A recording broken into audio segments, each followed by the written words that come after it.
Un homme de 40 ans a été diagnostiqué d'un cancer de l'œil avec une conjonctivite aiguë et contagieuse. Il y a beaucoup d'études scientifiques indiquant que le feu vert de l'écran mobile peut avoir comme conséquence la mort des cellules rétiniennes de l'être humain, ce qui endommage notre vision. Le cancer de l'œil est un mélanome qui, en France, concerne chaque année environ 550 personnes. Comme le cancer du cœur ou des testicules, le liposarcome ou encore le sarcome d'Ewing, il s'agit d'un cancer rare.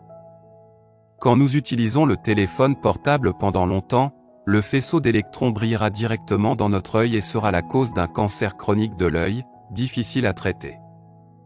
Quelle était son habitude au juste? Cet homme de 40 ans a rendu visite à son ophtalmologue lorsqu'il a commencé à apercevoir des flous dans sa vision.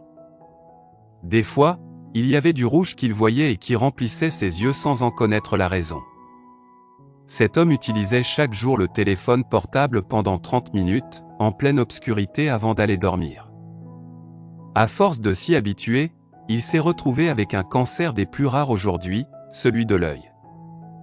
Avec les progrès de la médecine actuellement, les experts les plus renommés dans ce domaine n'ont pas encore acquis assez de savoir-faire en matière de remplacement de la rétine de l'œil humain, ce qui complique le traitement de genre de cancer. Si vous êtes habitué à cette pratique, il est temps d'arrêter tant qu'il est encore temps de sauver vos yeux. Voici les 2 symptômes du cancer de l'œil. Les symptômes du cancer de l'œil mettent longtemps avant de se manifester. Néanmoins, on peut le déceler rapidement si on prête attention à quelques signes tels que la présence d'un grain de beauté, ou une vue, à la surface ou à l'intérieur de l'œil, susceptible de devenir malin.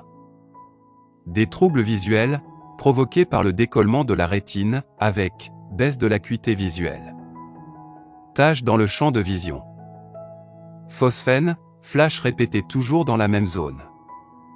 Dans ces cas, il faut aussitôt consulter un ophtalmologiste qui réalisera un examen et qui confirmera éventuellement le diagnostic de cancer en réalisant une échographie.